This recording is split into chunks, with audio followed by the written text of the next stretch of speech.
What if I told you that one of the most powerful kings in history spent his reign indulging in cruel, bizarre, and utterly perverse acts that turned an entire nation into his personal playground of terror?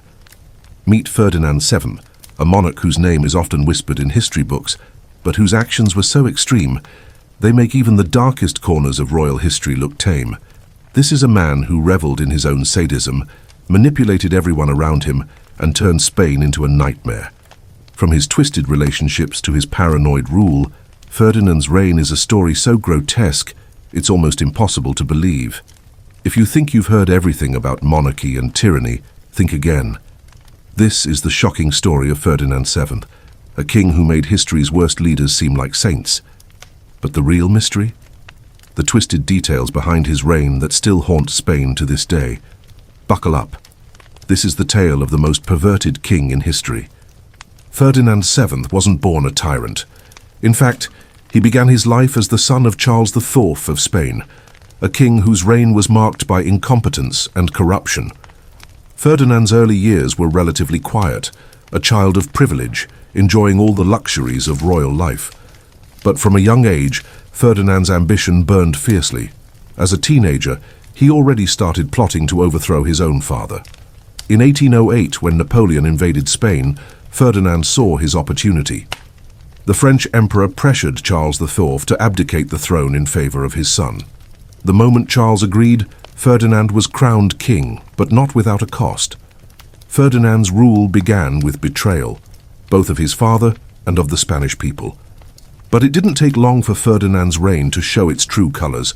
He may have been crowned as the rightful king, but he had no intention of following any laws or moral codes. This wasn't the beginning of a glorious reign. It was the birth of a nightmare. The first hint of Ferdinand's depravity came when he took control after his father's abdication. You see, Ferdinand was raised in a highly competitive, cutthroat royal court. The environment he grew up in was one where power and cruelty were valued more than honor or justice. As a result, Ferdinand developed a warped sense of entitlement. In the early years of his reign, Ferdinand showed little interest in the people he ruled over. His sole focus? Power. But not just any power. The kind that allowed him to wield absolute control over everyone, even those closest to him. His cruelty wasn't just an act. It was a way of life. It wasn't long before Ferdinand started using his power to satisfy darker desires. It began with simple displays of dominance over his court, but soon it escalated into something far more twisted. Ferdinand's relationships with women were not just unorthodox, they were deeply disturbing. He married twice, but his marriages were a sham.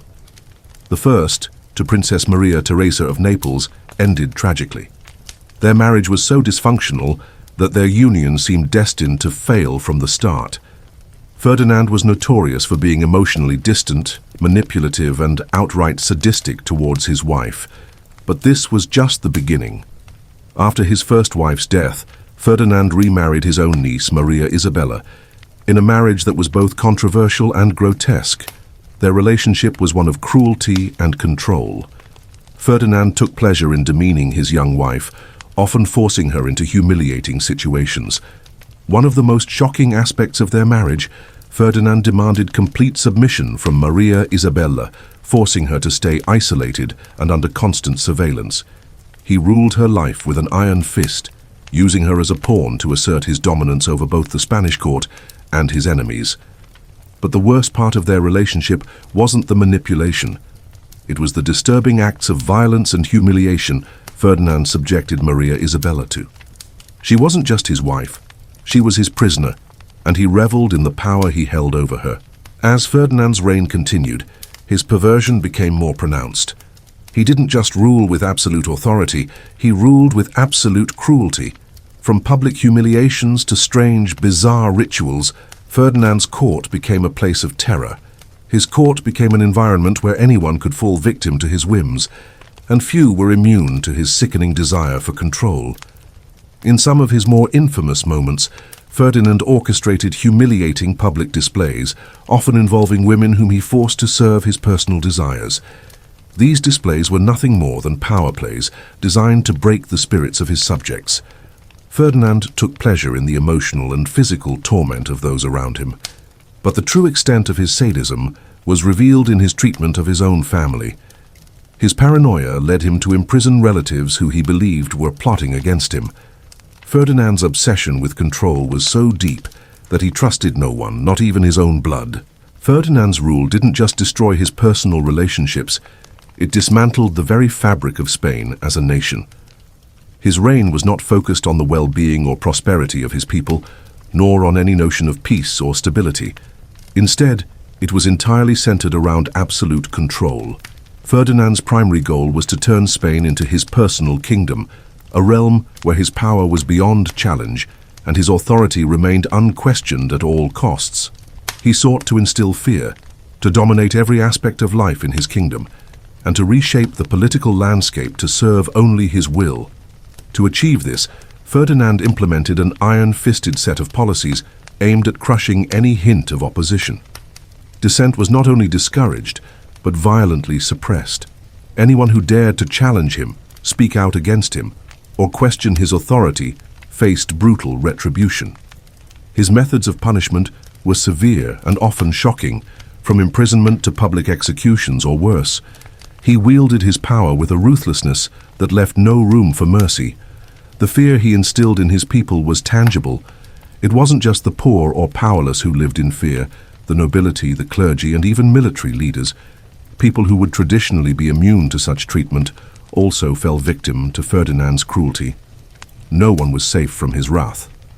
Those who thought they were untouchable learned too late that Ferdinand's reach knew no bounds. His paranoia and need for control consumed every facet of society, leading to widespread suffering across the kingdom. As each year passed, Ferdinand's paranoia only deepened. His suspicions began to reach every corner of his court, and he implemented a network of spies and informants, creating a society where betrayal was commonplace. No one could be trusted, and the atmosphere was thick with suspicion. The king's growing distrust made life in his court a never-ending game of survival. Anyone, no matter their position or status, could suddenly become a target if Ferdinand even suspected them of disloyalty. People lived in constant fear of his wrath, knowing that a single misstep, a slight misunderstanding or a whispered word, could lead to imprisonment, exile, or even death. The daily reality was one of constant tension, where survival was uncertain, and every moment felt like a potential threat.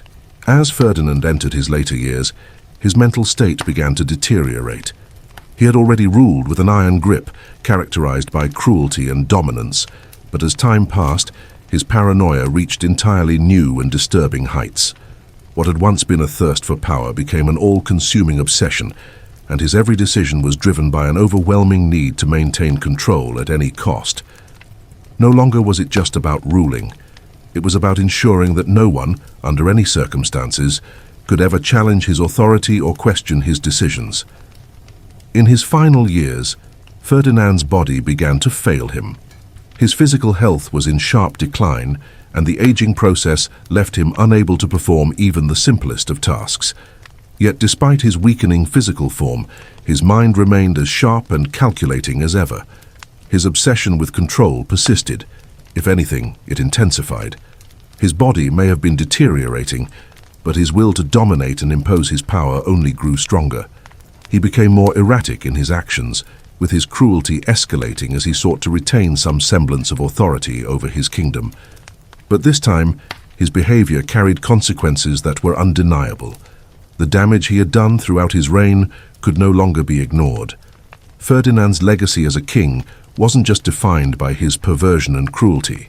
It was also defined by the profound destruction he left in his wake. His relentless pursuit of power and his disregard for the well-being of his people had shattered lives, broken families, and left Spain in a state of ruin. The consequences of his reign would linger long after his death, and the scars of his actions would remain on the nation for generations. By the end of his reign, Ferdinand was little more than a shadow of the man who had once ruled with such unchecked authority. His earlier years, marked by violence and betrayal, were now compounded by the isolation he chose for himself in his final years. The very fears and obsessions that had driven him to commit some of the most monstrous acts in history were the same fears that now kept him isolated, a king trapped by his own paranoia. His reign, which had begun with such a thirst for power, ended in a state of total personal and national decay. But here's the most disturbing part of Ferdinand's story. We may never truly understand the depths of his depravity. Historians have long struggled to explain the motivations behind his cruel behavior. Was he simply a man corrupted by power, or was there something more sinister at play? Some have suggested that Ferdinand's upbringing, shaped by years of family conflict and political intrigue, played a major role in his descent into madness. However, there are also theories that Ferdinand was a product of his time, a time when kings were seen as gods, free to indulge in whatever they pleased without fear of retribution. Perhaps the most chilling possibility is that Ferdinand was simply a man who came to believe he could do anything, no matter how horrific. What is certain, however, is that Ferdinand VII was a king whose actions cannot be explained away as the product of circumstance. His cruelty was deliberate, and his desire for control was insatiable. Ferdinand VII may have ruled over Spain, but in reality he ruled over a kingdom of fear and submission. And the worst part, Ferdinand's reign didn't just destroy his own life, it set the stage for a period of chaos and uncertainty in Spain that would last for generations. His name, his legacy, is still a topic of whispered conversations in history circles today. So, what does this tell us about the nature of power? Can we truly trust those who hold absolute authority? How far can one man go before his own body and mind betray him? The story of Ferdinand VII is a terrifying reminder that absolute power corrupts absolutely. And in the end, it leaves a legacy of suffering that lasts far longer than a single reign. And as always, if you think this is shocking, just wait until you discover the next story. Make sure to subscribe, because there are many more dark secrets of royal history yet to be revealed.